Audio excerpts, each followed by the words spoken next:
My nephew drained $210,000 from my life savings while I was 3 time zones away. 3 weeks later, he arrived at Christmas dinner driving a brand new Range Rover and casually announced that he had bought a lakefront cottage. At the time, I didn't know exactly how far he had gone. I only knew that my entire financial future had suddenly disappeared. I was sitting in my financial advisor Thomas's office, staring at the screen in disbelief. The balance wasn't lower, it wasn't damaged, it was 0.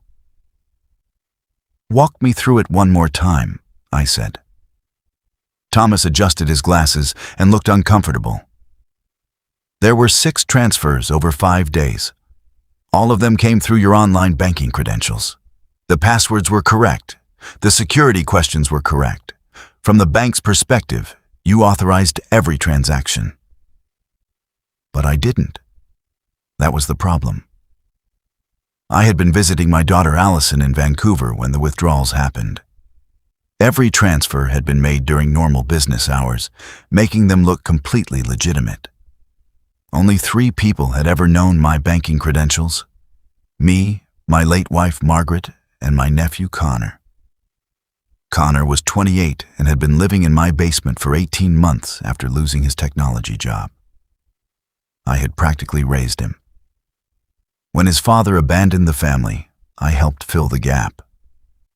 After my heart surgery the previous spring, I had given Connor emergency access to my accounts in case I ever needed help. I had trusted him. That trust had just cost me everything. I called the police. Detective Sarah Kowalski came to my house that afternoon. She listened carefully before giving me an answer I didn't want to hear. "Because he had authorized access. This may be difficult to treat as straightforward theft," she explained.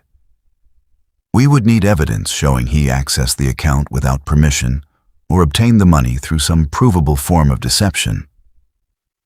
So he can take my money and walk away?" "I didn't say that," she replied. "People who believe they're untouchable usually make mistakes." That sentence stayed with me.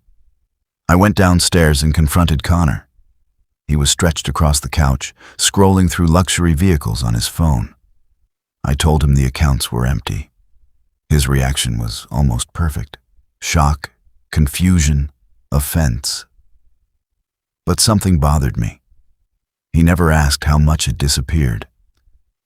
When I reminded him that he was one of only 3 people with access, his fingers tightened around the phone. "After everything you've done for me, you're accusing me?" he said. I told him the police would be looking into it. He grabbed his coat and stormed outside. Only after he left did I really look around his basement apartment. A new gaming chair, an expensive curved monitor, designer clothing, a brand new jacket worth more than anything he had owned a month earlier. Then I understood. For 42 years, I had worked as a civil engineer. Engineering taught me that when a structure starts failing, you don't randomly attack it. You identify the weak points. Connor had just shown me his. I hired Rebecca Martinez, a lawyer known for financial litigation. She immediately brought in Gary Harris, a former investigator who specialized in tracing money. 2 weeks later, Gary placed a folder on my desk. Inside were photographs and transaction records. Connor had put a $30,000 deposit on a Range Rover. Then he had purchased the cottage. Together with furniture, electronics, and other purchases, more than $115,000 had already vanished. Gary looked at me and said, "He thinks nobody can touch him." I stared at the photographs. He was wrong, and I was about to show him just how wrong he was, because I wasn't going to chase Connor emotionally. I was going to follow the money, and the next discovery would give me the first real weapon against him. I stopped thinking about Connor as my nephew. From that moment forward, I treated the situation like an investigation. Rebecca and Gary began reconstructing every dollar that had moved through his hands. The more they uncovered, the clearer the picture became. Connor wasn't simply spending money. He was building a new life with it. Luxury vehicle, lakefront cottage, expensive electronics, furniture.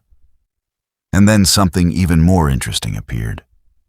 Connor had officially reported only about $31,000 in employment insurance income.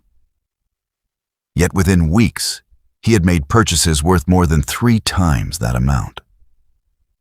Gary looked at the records and shook his head. This creates another problem for him. I asked what he meant. The tax authorities may want to know where the money came from. I didn't need to do anything illegal or threaten anyone. I simply submitted a report containing the financial timeline and supporting evidence. Then I waited.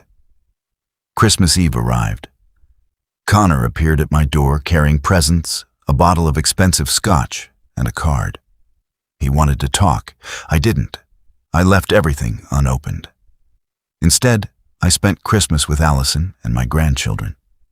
My 7-year-old granddaughter eventually asked why Connor wasn't there. I told her he was busy. 2 days later, Gary called again.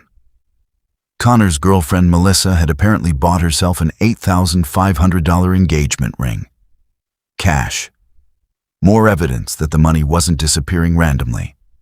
It was being converted into things they could enjoy immediately. I began organizing everything chronologically.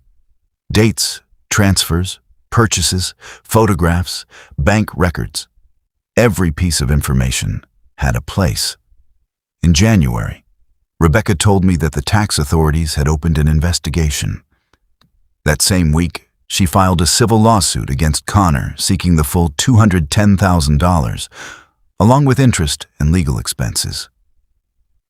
A process server eventually found Connor at the cottage. Gary managed to obtain a photograph of him reading the legal papers.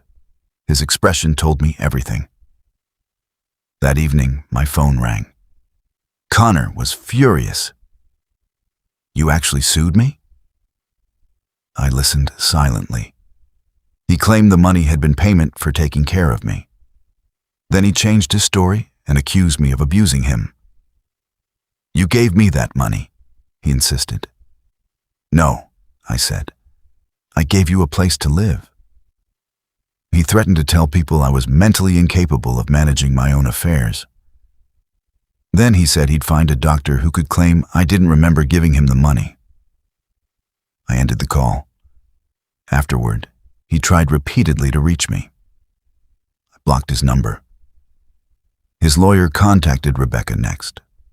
The lawyer offered a settlement and suggested I withdraw the complaint to the tax authorities. Rebecca gave him a simple answer. The tax investigation isn't controlled by my client. Connor was running out of options. If he tried to explain the money in court, his story could be tested against the financial evidence. If he ignored the tax investigation, the penalties could grow. And if he sold the assets, we could potentially stop him. By March, he was already trying to sell the Range Rover. The cottage was also listed. Then we learned his accounts had been frozen during the investigation. Rebecca moved quickly and requested an emergency injunction preventing him from moving or liquidating assets while the lawsuit continued. The court granted it. That was when Connor finally realized this wasn't going away. But the biggest blow was still coming. Because when the official financial assessment arrived, the amount he owed wasn't merely the money he'd stolen. It was about to become a second financial disaster of its own. And that night, at 2 a.m., Connor called me crying. And for the first time, he sounded genuinely terrified. The call came just after 2 in the morning. Connor was drunk and sobbing. "What have you done to me?" he shouted. "You've destroyed everything." I sat silently in the dark. He told me the tax authorities were demanding more than $40,000 in taxes, penalties, and interest. His lawyer wanted additional money. He couldn't sell the cottage because of the court order.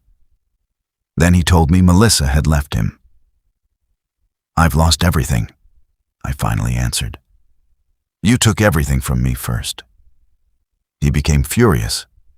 "It's just money. You're rich. You didn't need it." I reminded him that I had spent 42 years earning those savings. Every dollar represented years of work. He had taken it because he believed I wouldn't fight back. "I hate you," he said. Then he hung up. For the rest of the night, I thought about Margaret. I wondered whether I had gone too far. But then I remembered the empty account, the false shock, the lies, the way Connor had used the trust I had given him. My answer became clear. No, I hadn't gone too far. The case finally reached court in May. Connor arrived looking completely different from the confident young man who had once walked into my house with luxury purchases. He looked exhausted. Rebecca presented the evidence piece by piece. Bank records, transaction dates, purchase histories, forensic accounting, photographs. There was no paperwork proving I had agreed to pay Connor tens of thousands of dollars every month for caretaking. There were no employment records, no invoices, no agreement, nothing. Then Rebecca questioned Connor directly.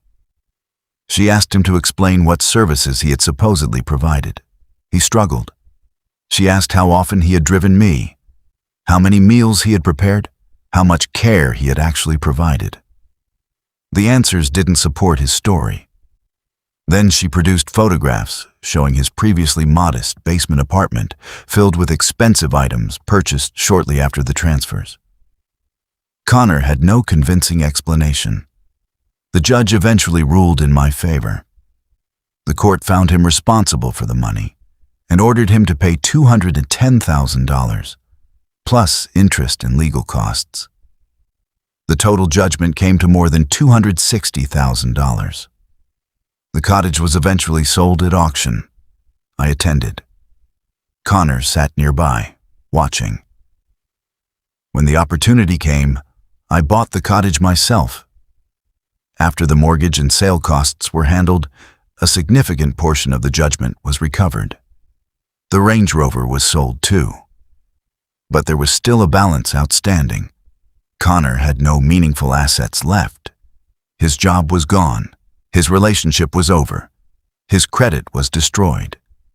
Eventually, he filed for bankruptcy. But Rebecca explained that the judgment based on proven wrongdoing could continue to follow him. Every future paycheck, every future asset, every opportunity to recover what remained. I moved permanently to the cottage. It was a place Margaret and I had dreamed about, but never managed to buy. Months later, on Christmas Eve, I stood alone on the dock as snow covered the frozen lake. My phone vibrated, an unknown number. It was Connor. He said he knew I had blocked him. He said he regretted what he had done. He wasn't asking me to forgive him. He simply wanted me to know that he thought about it every day. I read the message twice. Then I deleted it. Because an apology couldn't return the year of stress. It couldn't rebuild the trust he had destroyed. And it couldn't erase what he had chosen to do. I went inside, lit the fireplace, and poured myself a glass of scotch. Margaret's photograph sat above the mantel. I looked at her and smiled. We finally had our cottage, not in the way we had imagined. But we had it. Outside, the snow continued falling over the frozen lake. And for the first time in a year, everything was quiet. I hadn't won because Connor suffered. I had won because I refused to let betrayal become the final chapter of my life. Sometimes justice isn't loud. Sometimes it is simply the moment the person who thought they got away with everything finally discovers that every choice has a price.